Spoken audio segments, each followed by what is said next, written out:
राधे राधे भगवान। आप सभी को हमारा 74वां संस्करण में स्वागत है। सूतक लगने के कारण और कुछ व्यवस्थाओं के कारण थोड़े दिन का ये जो है अवधि हमारा रह गया है। काफ़ी दिनों के बाद मैं फिर से आपसे जुड़ रहा हूँ, तो क्षमा। तो चलिए, आज हम जो तृतीय अध्याय है, ठीक है, तो उसी का हम षष्ठ श्लोक उसका पाठ करने जाएंगे गीता जी का। तो चलिए, उससे पहले एक प्रसंग ये है कि हम बीच बीच में विसंगतियों के बारे में चर्चा करते हैं। जैसे कि हमारे और आपके मन में, जो कि सांसारिक प्राणी हैं, ऐसे जो साधुजन हैं या संत हैं, उनके मन में ये विसंगतियाँ दूर हो चुकी होती है, इसलिए वो भगवत प्राप्ति की और भगवत मार्ग में कहीं दूर चले गए हैं, ठीक है। तो उनके मन में विसंगतियाँ नहीं आती है खास करके, तो हमारे मन में आती है। तो ढेर सारी विसंगतियों के मामले में हम लोगों ने बात किया है, चर्चा किया है।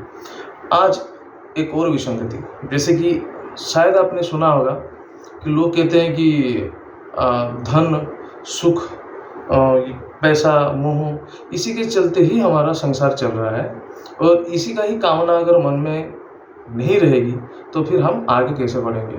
उदाहरण के स्वरूप वो बोलते हैं कि आपके सामने अगर सोने का रावण और एक मिट्टी का बना हुआ राम जी का मूर्ति रखी हुई हो, तो आप किसे चुनेंगे? तो जाहिर सी बात है, अज्ञानी लोग बोलते हैं कि हम सोने का रावण चुनेंगे। मतलब उत्तर देते, तो भले उनको कभी मिलता नहीं है सोने का रावण, ना तो उनको मिला है, ना तो कभी उनको चुनने का मौका मिला है कि मिट्टी का राम और सोने के रावण के बीच में से एक चुनिए। लेकिन ये प्रश्न में धोखा खा जाते हैं। इस प्रश्न का उत्तर है एक और प्रश्न, यानी ये बनाता कौन है?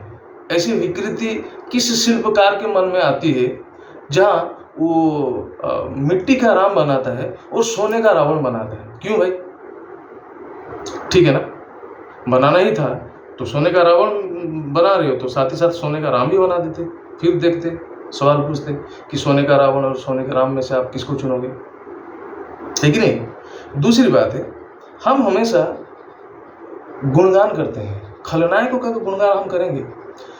हमारे शास्त्रों में, रामायण गाथा में, जैसे कि तुलसीदास जी ने लिखा है, रामचरितमानस वाल्मीकि जी का रचना की गई रामायण में, जब भी किसी शत्रु के बारे में मतलब बयान किया जाता है, वर्णन की जाती है, उसको भगवान जी के सामने वो प्रकट हो रहा है, मतलब मुख्य खलनायक के चरित्र में वो उसको चयन किया गया है, ठीक है। भगवान को उसके लिए अवतार लेना पड़ रहा है, क्योंकि हम देखें यदा यदा ही धर्मस्य ग्लानिर्भवति भारते, ये सब जो श्लोक है, उसका मतलब क्या है? जहाँ जहाँ धरती पे पाप का बोझ बढ़ के एक उस लेवल पे पहुंच जाता है कि साधारण मनुष्य, साधु संतों के हाथ से निकल जाता है चीज, ठीक है, फिर भगवान को अवतार लेके उसका संहार के लिए आना पड़ता है। तो वो खलनायक जो है उतना प्रतिपत्तिशाली होगा, उतना बलशाली होगा, इतना बलवान है, तभी तो भगवान को खुद आना पड़ा है। तो इसीलिए रावण का गुणगान किया गया है रामायण में, उसका वंदन नहीं किया गया है, सिर्फ उसका बल के बारे में विशेष रूप से वर्णन की गई कि उसके भाई 10 सिर थे, उसका भाई ऐसा था, उसका मतलब बेटा इंद्रजीत वो इतना ताकतवर था, सोने की लंका थी, फला ये वो जो भी है, वो ये उसका गुणगान नहीं है, वंदन नहीं है। सिर्फ ये जताने की कोशिश की जा रही है कि भगवान को जिसके लिए अवतार लेना पड़ा है, भगवान रामचंद्र जी को, तो वो कितना बलशाली है, वो बस उतना ही उसकी मर्यादा है। तो उसको उस गुणगान के साथ रहने दीजिए, उसका वंदन मत करिए, उसका पूजन मत करिए, आरती मत करिए। रावण की कहीं कोई आरती नहीं लिखी गई है, ठीक है ना। जैसे कि कंस मामा कंस द्वापर युग में, उसका भी गुणगान उतना ही बोला गया। चाणूर था, उसका मुष्टिक था, उसका ये फलाने योद्धा थे, बकासुर था, पूतना राक्षसी उसकी बातों से मतलब सर झुका के उसके बातें माना करती थी, और वो उतना बलशाली था, प्रतिपत्तिशाली राजा था, जिसने भगवान के पिता और माता को स्वयं जेल में बंद कर रखा था। तो उसका वंदन नहीं की जा रही है भाई, ये बोला जा रहा है कि उसकी हत्या के लिए, उसके वध के लिए भगवान को अवतार लेके आना पड़ रहा है, ठीक। दुर्योधन जो कि भीम के सामने वो लड़ाई कर रहे हैं, बलराम जी से जिसने गदा युद्ध सीखा है, गुरु द्रोणाचार्य से जिसने युद्ध कला सीखा है, वो तो महान होगा ही होगा, लेकिन उसका वंदन नहीं किया गया है। आप भी मत करिएगा, कि कहीं भीम और दुर्योधन की गदा युद्ध का लड़ाई का वर्णन करते करते कहीं आप मतलब एक दल चला गया भीम का पूजन करने और दूसरे दल चला गया दुर्योधन का गुणगान करने, ऐसा नहीं है। सिर्फ जो शत्रु है वो भगवान के टक्कर में है, धर्म के टक्कर में है, तो उस लेवल को समझाने के लिए, उसको एक प्रामाणिकता देने के लिए उसकी थोड़ा सा गाथा बताया गया, ये कितना बलवान है।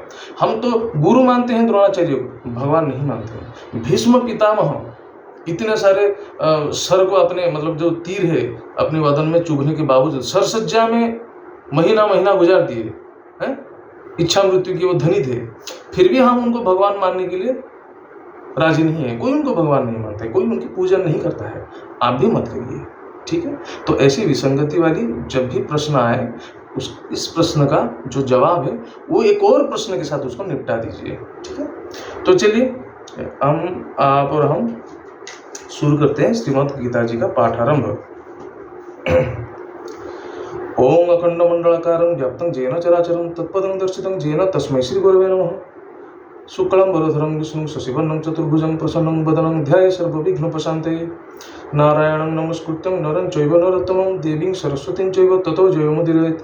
व्यासं वसिष्ठनप्तारं शक्तिः पौत्रमकल्मषं पराशरात्मजं वन्दे सुखतातं तपोनिधिं। व्यासाय विष्णुरूपाय व्यासरूपाय विष्णवे नमो वै ब्रह्मविधये वसिष्ठाय नमो नमः। अचतुर्वदनो ब्रह्मा दिवाकरो हरि अभालोचनः शम्भुर्भगवान् बादरायणः। तो भगवान ये जो हमारा तृतीय अध्याय है जिसका नाम है कर्मयोग, भगवान श्री कृष्ण अर्जुन जी को कर्मयोग के बारे में समझा रहे हैं तृतीय अध्याय में, उसी का हम षष्ठ श्लोक उसका पाठ कर रहे हैं। ध्यान दीजिएगा, भगवान जी बोल रहे हैं जस्तु इंद्रियाणि मनसा नियम्यारो भरते अर्जुन कर्मेन्द्रिय कर्मजो मस्तकः स विशिष्यते नियतं कुरु कर्मत्वं कर्मज्यायो ह्यकर्मणः शरीर जत्रापि चोते न प्रसिद्धेद कर्मणः। बोले कि हे अर्जुन, जो लोग फल की कामना का मोह छोड़ करके कर्म करते हैं वे प्रकृत ज्ञानी हैं। सो तुम कर्मयोग में अपना मनोनिवेश करो, ध्यान दो। कर्मयोग के चलते ये शरीर है। और ज्यादा समझे, जैसे कि जो ज्ञानेंद्रियों को जय करके फल की कामना तेज करके उसका जो मोह है उसको त्याग करके कर्मेंद्रियों को कर्म में लगाता है, कर्मानुष्ठान का प्रिय हो करके वे ज्ञानी होते हैं, ठीक है। तो इसलिए हे अर्जुन, तुम अनवरत सुचित्त में यानी कि अच्छे मनोवृत्ति के साथ कर्म करो, ठीक है। कर्म जो है अकर्म से श्रेय है, श्रेष्ठ है, ठीक है। और उसी के चलते ये शरीर जो है ये अवस्था में रहती है। शयन, भोजन, गमन, जो पान करते हैं यानी पीते हैं, ये सब भी तो कर्म है ना, ठीक है। ये नित्य प्रयोजन है, तो इसके चलते शरीर रहता है, ठीक है। अकर्म करोगे तो शरीर नहीं रहेगी, ठीक है। तो ये षष्ठ श्लोक में भगवान जो अर्जुन जी को यही समझा रहे हैं। तो चलिए आगे हम जैसे जैसे भगवान जी का जो अर्जुन जी के लिए संवाद है उसका और पठन करेंगे, उसको समझने की कोशिश करेंगे। आज के लिए इतना ही। आप सब कुशल मंगल में रहिए, भगवान चिंतन में अपना ध्यान रखिए, ठीक है। और जैसे कि बीच बीच में मैं भी एक सांसारिक प्राणी हूँ, तो जैसे कि मैंने बोला कि पिछले कुछ दिनों से हमारे घर में सूतक काल था, ठीक है। किसी का मतलब एक छोटा बच्चा का जन्म हुआ हमारे परिवार में, तो हम उस समय गीता जी को छू नहीं सकते हैं, ठीक है। और कुछ ऐसी व्यवस्थाएं थी, तो उसके लिए थोड़ा सा ये विलम्ब हुआ है आपके सामने प्रस्तुत करने का, तो इसके लिए क्षमा। और चलिए फिर से अगले संस्करण में मिलते हैं, तब तक के लिए राधे राधे।